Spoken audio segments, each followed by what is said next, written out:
Well, I appreciate those kind words of introduction. It was 23 years ago when we bought property here, originally intended as a second home, and then that didn't last long and became our regular home. We've enjoyed this congregation so much. We appreciate you. But I also understand that in American life, 23 years is just slightly shorter than eternity, and that many of you came to this congregation after we had left. I've been 16 years at Freed-Hardeman. The first year I was there, one of my students said that I reminded her of her grandfather. And my response to that was, what? Right? I mean, it always works out as a compliment, almost always anyway, when people say that you remind them of their parents or their grandparents. But grandparents, I mean, what do I remind them of now? Like Moses or... But I've enjoyed teaching at Freed-Hardeman very, very much. My wife and I believe very strongly in the school and in its opportunity to do good in the lives of young people.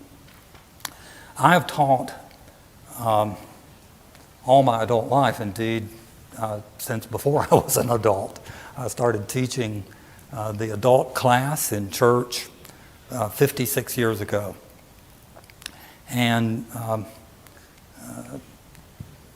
coming to Freed-Hardeman has certainly caused me to think more about teaching as such.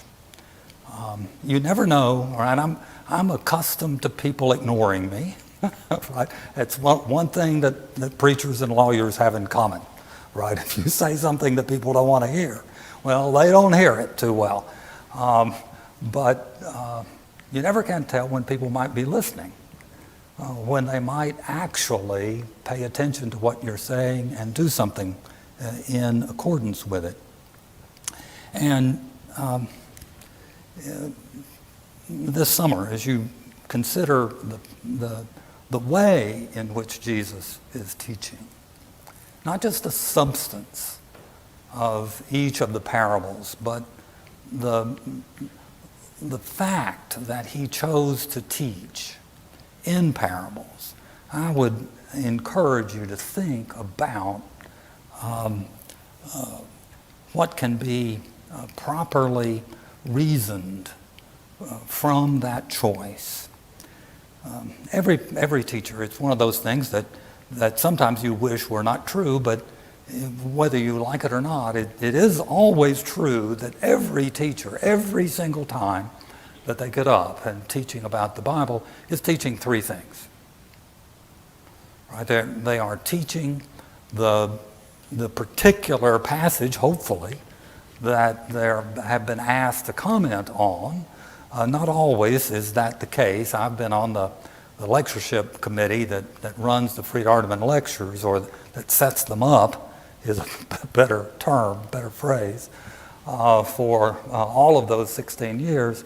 And hey, we have speakers sometimes that remind me of the introduction that Athens Claypoulias, when he was president of Lipscomb, once gave Marshall Keeble. I suspect to some of you those names mean nothing, but to some of you they mean a lot. Marshall Keeble probably baptized more people in his lifetime than any other person in the 20th century, some 25,000 people. And Brother Poulias got up to introduce him at the 1949 lectureship and said, well, Brother Keeble, his assigned topic is, he said, I'm not going to waste my time telling you what the assigned topic is, because I know Brother Keeble and he's going to talk on what he's going to talk on. So let her rip, right? Hopefully, though, you talk about what you've been asked to talk about, but you always teach on a more fundamental level. Two other things. You teach about how to teach the Bible. Right? I know By this time in my life, I've had a couple of thousand students at Freed Hardeman. And I don't know what they'll remember from what I've said. One of my classes, I'm told I'm not on, somebody said something about Twitter. Forget it for me, right? I've never been on Facebook, right? Why do I have a tie on, right? Because I'm a dinosaur, and I'm proud of it. And I demand the rights accorded dinosaurs. But I'm told that on social media, one of my students said that after covering a certain passage in Judges, the story of Eglon, and that the Ehud, that he had learned that the left-handed guy killed the fat guy. Well, what can I say? The left-handed guy did kill the fat guy. But I was not expecting that to be the highlight of the lesson.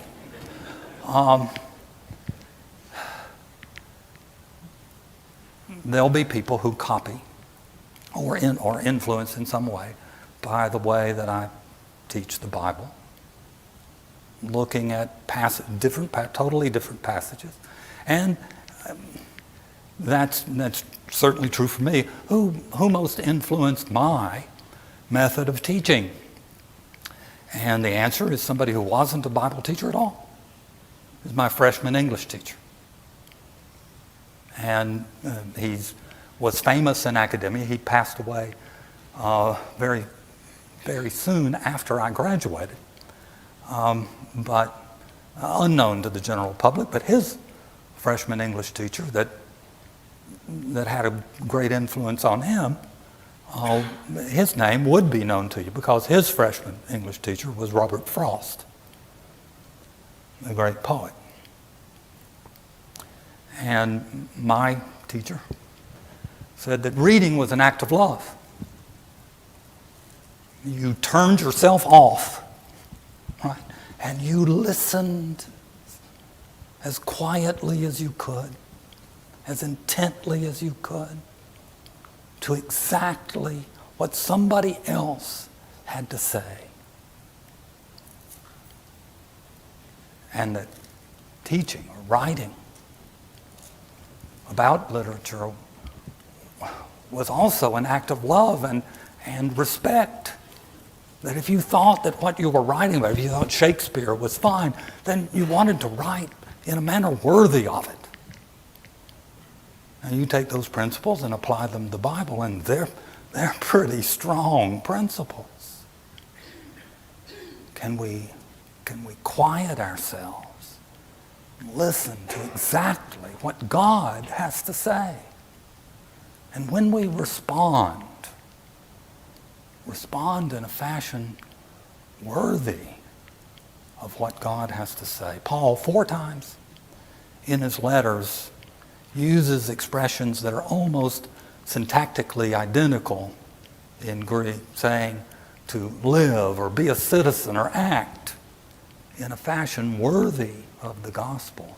When we teach, are we going to teach in that way? And the other thing that we always teach, whether we like it or not, is something about our understanding of the nature of Christianity. Most of the teachers, most of the people that I have known in my life, I was challenged by it, thinking through in this last year.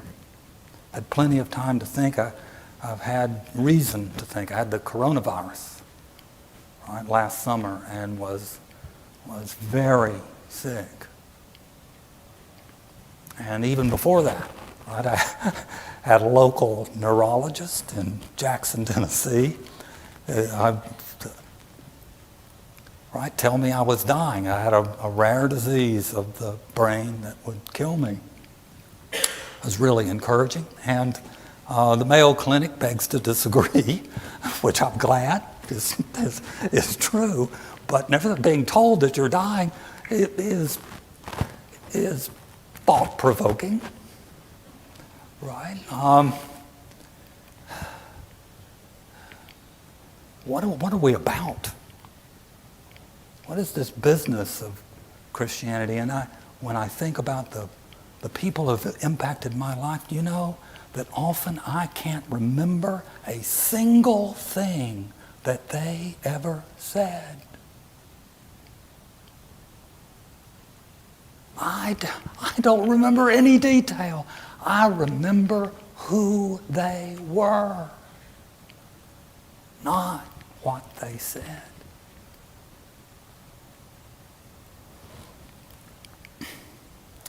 And so when we teach, right, need to understand that often that will be what people take away. Let's read from Matthew chapter 13, verses 10 through 17. It comes right in the middle between Jesus' parable of the sower and his explanation of the parable of the sower. And the disciples came and said to him, "Why do you speak to them in parables?" And he, answering, said to them, "Because it is given to you to know the mysteries of the kingdom of heaven, but it is not given to them. For whoever has, it shall be given to him, and he shall abound. But whoever does not have, even that which he has, will be taken from him.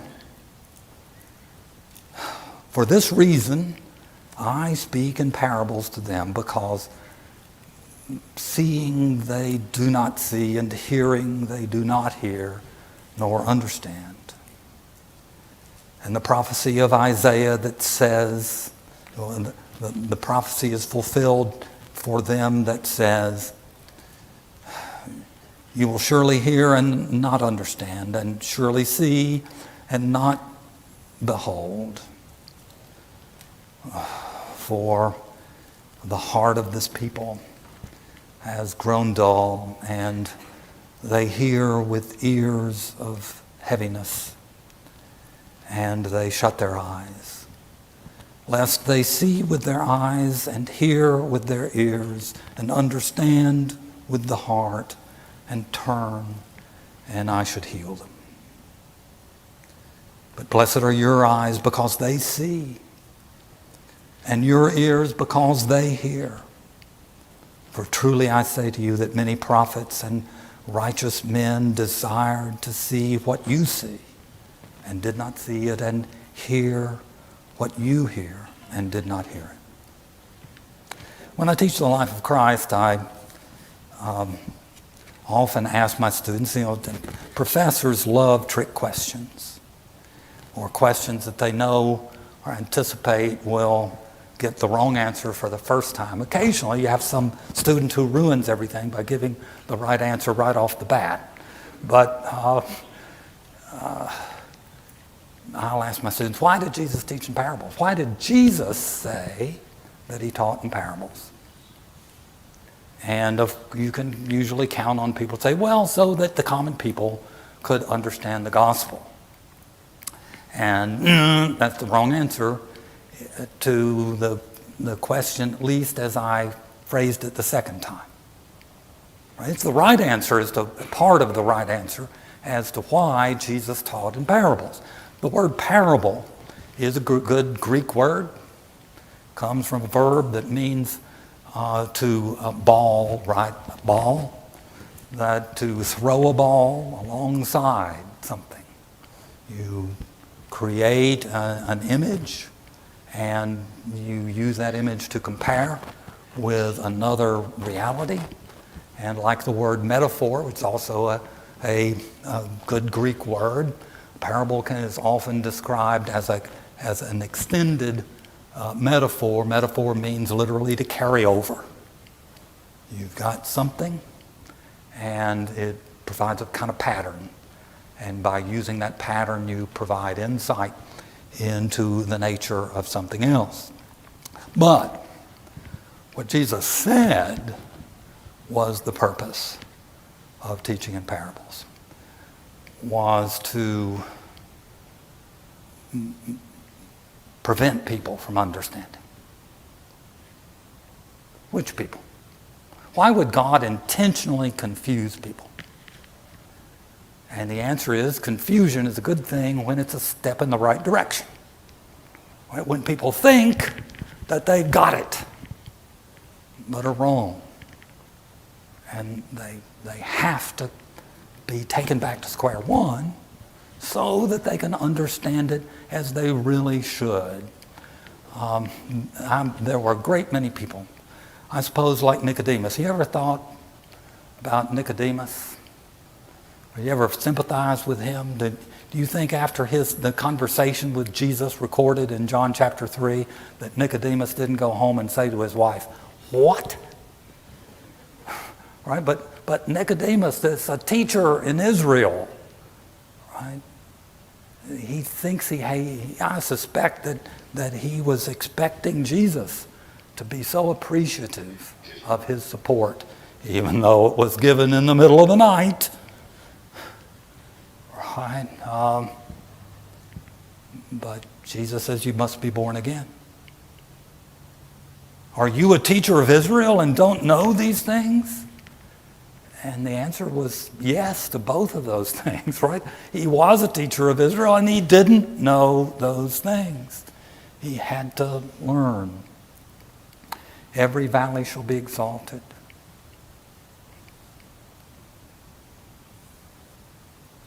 And every mountain and hill made low. That's Isaiah 40. It's quoted in Luke 3, I think, by John the Baptist. It's one of the fundamental points in the gospel. That God resisteth the proud, but gives grace to the humble. Why do you have to show your work?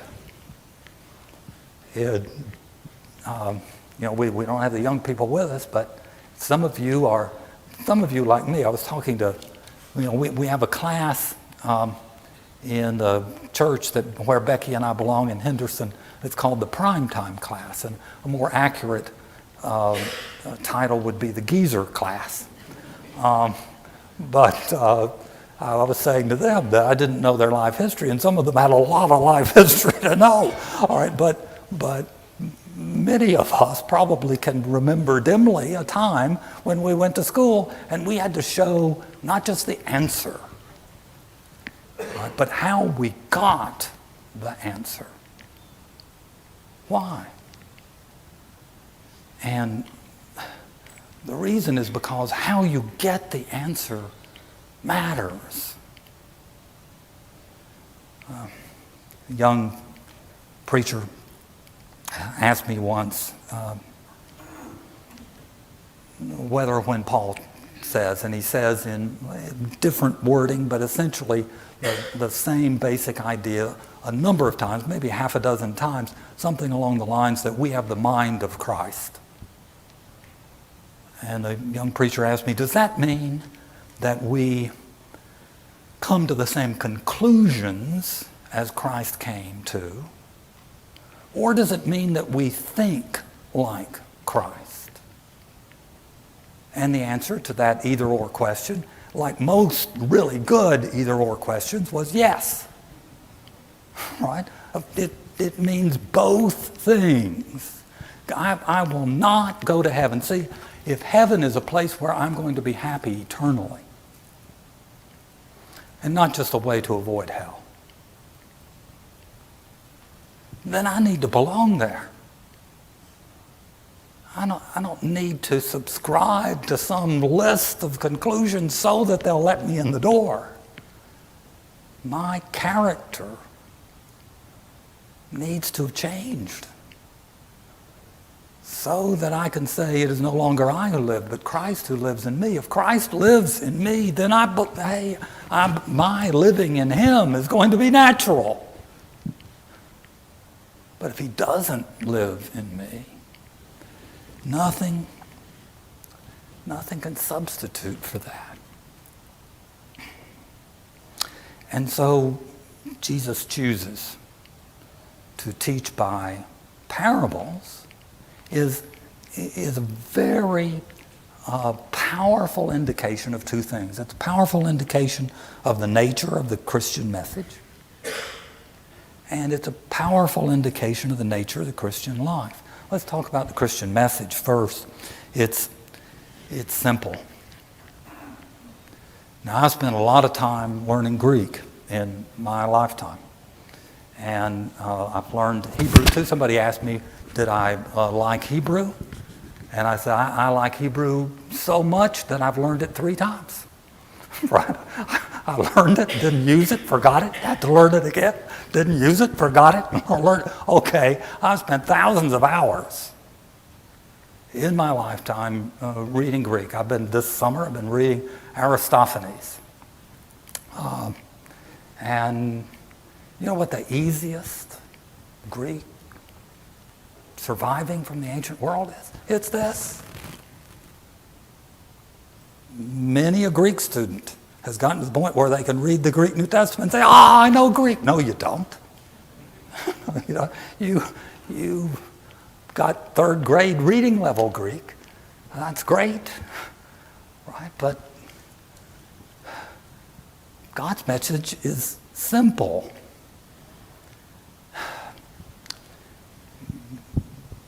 How about alternative gospels? You know, that occasionally there'll be some kind of academic paper, or you will see something in the news. Man, don't you long for the days when if you saw something in the news, it might actually be news? But you see some report about there being these other gospels that talk about Christ that the church suppressed. No, take a look at those. Somebody said a long time ago, and it's absolutely good advice, said if you worry about alternative gospels, read one of them, and it'll cure you. Right? They're products of a 2nd century movement called Gnosticism.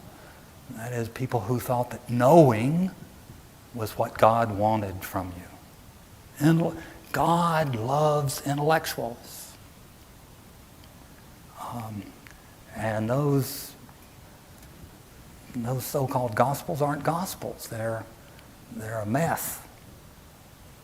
They say nothing about everyday life. They use language that's far from the vocabulary of the everyday person of the 2nd century AD. The real gospels, right, are pitched for the common people.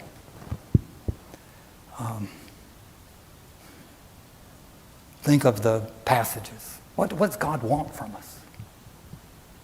Right? And there are a whole bunch of passages that suggest that what God wants from us is not difficult. Right? He has showed thee, O man, what is good.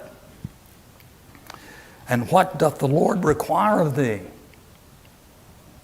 But to do justly and to love mercy and to walk humbly with your God. Those words are from Micah chapter 6, verse 8. You want a happy life? Think about Psalm 34. It's quoted in 1 Peter 3, 10 and 11. Right? The one who wishes to have a good life, to see good days. Let him refrain his tongue from evil, right? And his lips from speaking deceit. It's easy. It's easy to understand, right? It's not easy to do. That's the problem. Why do people not get things right? When I first started teaching, in some ways, would I be 21 again? Only with a host of conditions. But in some ways, I envy that 21-year-old. Because the 21-year-old Jim Gardner thought that if people were wrong, it was because they just didn't understand. A little more information, a little encouragement, and they'd come right. It's not true. It's not true. It's not true of any of us. I'm not saying something that I've learned about other people. I'm saying something I've learned about people, including me. Why do people not accept the truth? This is the condemnation that light has come into the world, and men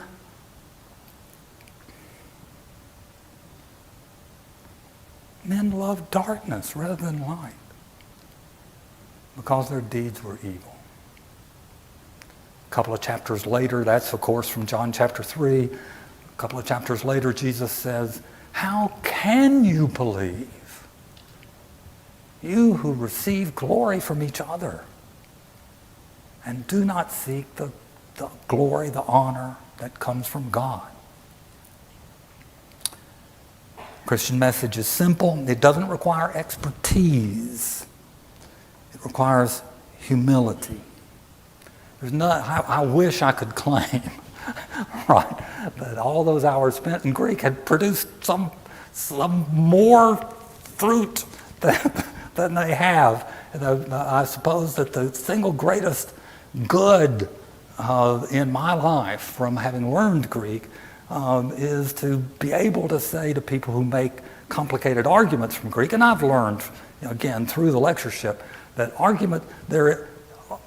the tendency to argue from Greek is inversely proportional to one's knowledge of it. Right? But agape, don't worry about agape, love people. The English will do it. It'll do it. Ecclesia, the called out. You know that ecclesia is the Greek word used for the mob in Ephesus that nearly kills Paul. It means the gathering together, the assembly. You want to be a part of the ecclesia? Well, come to church. That's what that means. It's simple. It doesn't require expertise. It does require us to have the attitude expressed in Deuteronomy 8, quoted by Jesus to Satan when he tempts him, that man shall not live by bread alone, but by every word that proceeds from the mouth of God.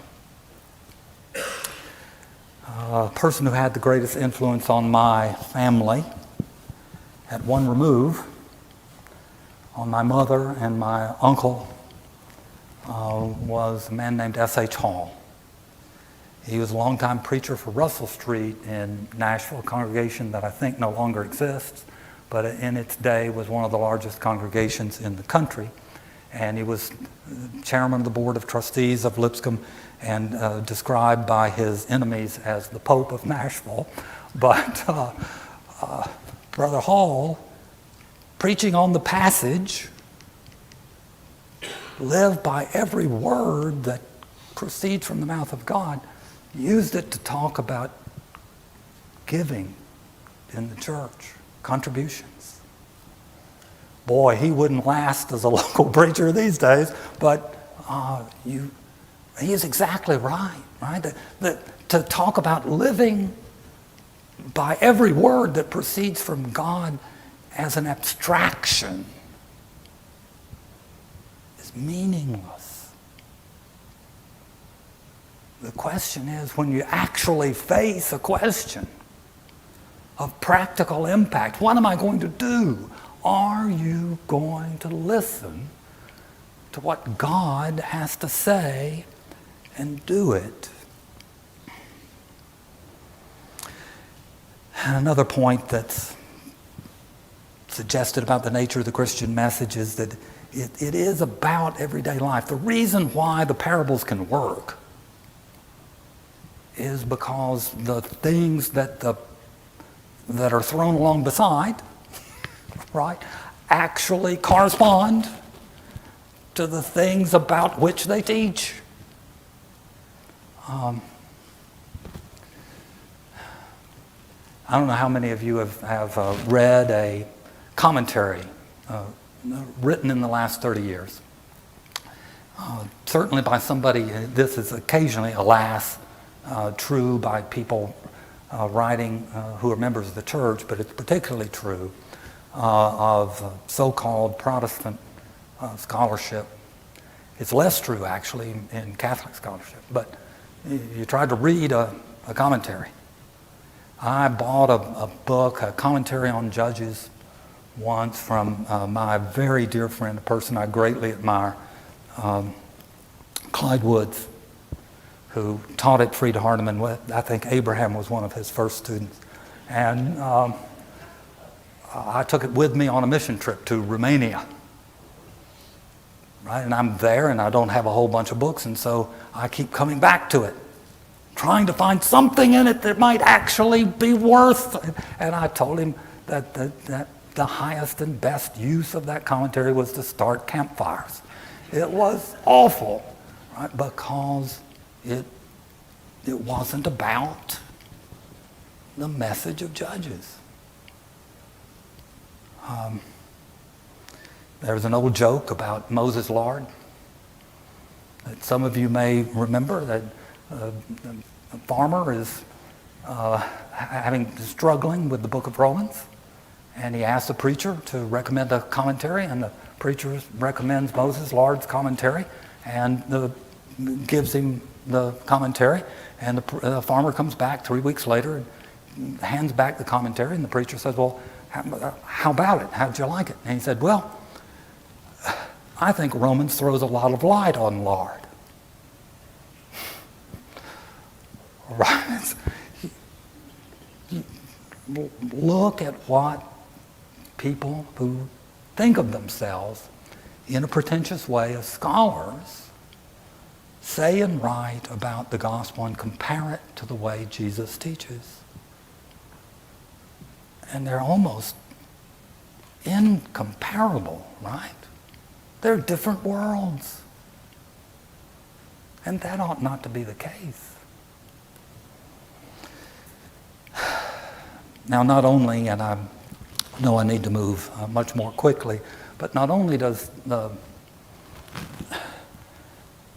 teaching of parables say something about the way the gospel message is conveyed, right? About how Christian teaching ought to be conducted, but also about the nature of Christian life. And I think that the single most important point that I could make about that is that Christianity is about real things, right? Not a bunch of meaningless words.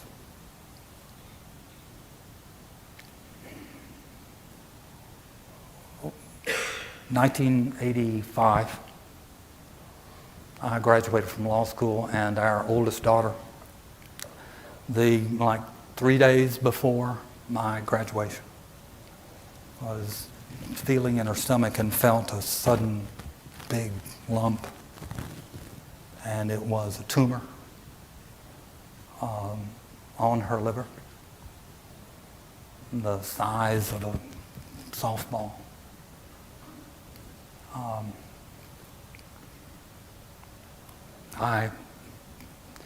I had to, it turned out to be benign. And, she lived, still lives, never came back. But that summer, we didn't have 2 nickels to rub together. People look at my resume and they think, well, he's a person born with a silver spoon in his mouth. No, right? My father's an alcoholic. I grew up in La Follette. He died when I was a boy and left us nothing. I had to go to work.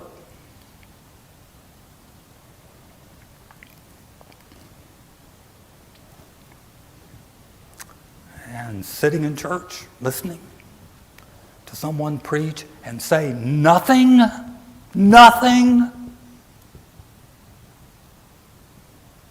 no matter how well it was said, was not acceptable to me. And I made the promise to myself then, and I've tried to keep it, that I would never, not a single time in my life would I ever again stand up to fill the time, to say, to go through and give a lesson that didn't teach. Now, I may have failed to teach, but I haven't failed to try. And it's so easy to substitute the illusion of faith for the reality. Right? James chapter 2, right? You pass a poor person and you say, oh, be you warmed and filled. I'm a Christian, I believe. Let's have good sermons about grace. Do I believe in grace? You bet I do. I hope it exists because I can't go to heaven without it. Does God love me? Yes, he does. Does he love you? Yes. Does he love the people who will be lost? Yes. And so I need to say something more to those people than that God loves them. We can't do away with the offense of the cross. In 1 John 4, right? You say you love God. Well, all right, do you love people? Because if you say you love God but you don't love people, you're lying. And it may not be that you're consciously lying. The most dangerous lies are the ones that we tell ourselves. We say we love God. The acid test, though, is how do we act in real life? And the parables are our reminder, right, that it's about that reality. It isn't words.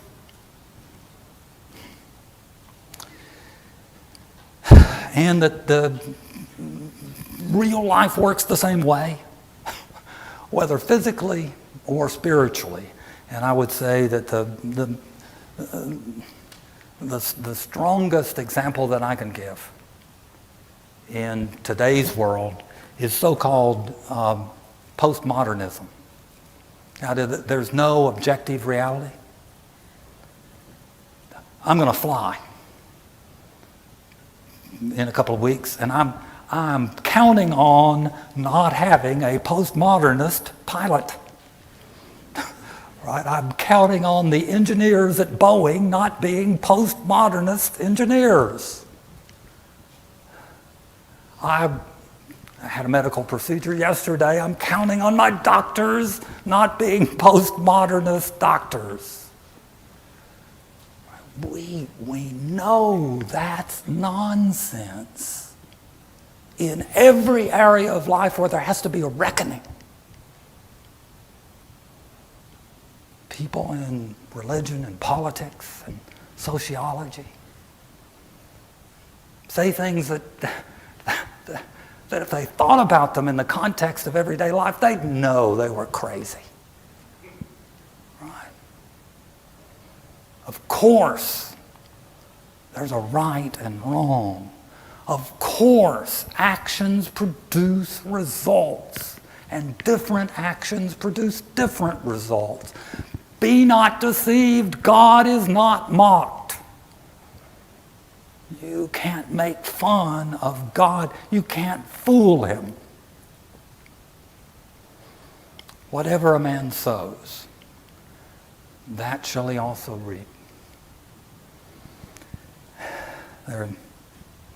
People talk about Christianity and saying that, when I die, God's going to look at me and he's not going to see me, he's going to see Jesus.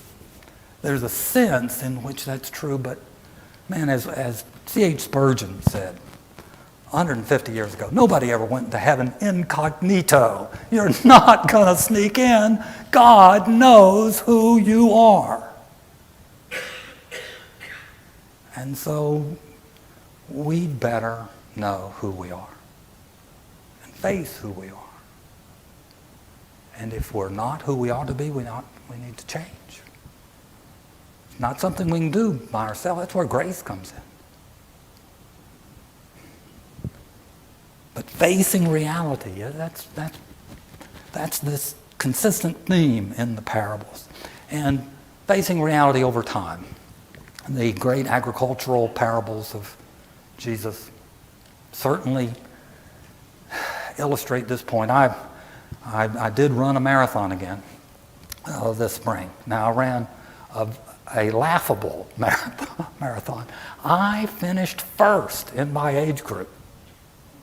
I also finished last in my age group because I was the only person in my age group crazy enough to run that marathon. Right? I was the tail of the dog. How many miles do you need to run that marathon? You realize that marathon running? People talk about, oh, you ran 26 miles. That's not the challenge. That's the payoff. I ran 600 miles this spring. I can't, when I practice law, don't worry, I'm a recovering lawyer. But I learned to do certain things. Did I learn in a day or a year? I represented at one time or another every major mining company in the United States and most of the major energy companies. And I think I knew what I was doing eventually. Right? But it took a huge amount of effort. Would it really be easier, do you think? Do you really think it would be easier to become like Jesus of Nazareth than it is to become a good lawyer?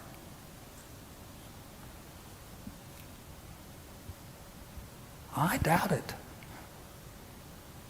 I think the parables tell me that you have to have the right seed, but you have to do an awful. Everybody wants to reap, and people don't want to sow and weed and cultivate.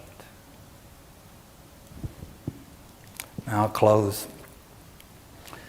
In the lectureship this year, because of the coronavirus, we had intended to have a lectureship on the Gospel of Luke. We postponed that till next year. And mark your calendars, right? It's always the first week in February. It's the week of terrible weather in February is when the free argument lectures occur. But instead, we did a short lectureship online about Ecclesiastes. And my assignment was the passage in Ecclesiastes 11 talking about uncertainty. Cast your bread upon the waters. And what the parables teach us is this uncertainty about human life, the frailty, right? The not knowing when the master is going to come back. We're not in management. We're workers in the vineyard. That's uncertain. What's not uncertain, what's absolutely certain, is that he's coming back. And there'll be a reckoning. Whether he comes back before I go to him, I don't know. But I know that either I will go to him or he will come to me. And I must live my life in accordance with that truth. Now, what I've said, I hope, what I've tried to do almost always in my teaching was to me there's a certain center of gravity in life. Right? There are things that are important and things that are not important. And as I've gotten older, I've had less and less time for the things that aren't important. Because I feel the pressure of needing to address the things that are important. If you are not truly living the life that you know I think that almost every person that I have known in life, in their heart of hearts, no matter what lie they told others or told themselves, almost every person I've ever known knew in their heart of hearts whether their life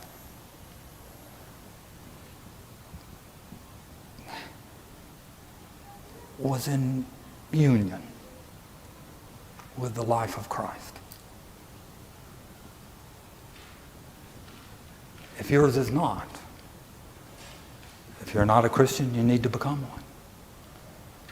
And if you're a Christian but not a Christian, right, not following Christ with all your heart, you need to make that right. And we offer you the opportunity to respond as we stand and sing.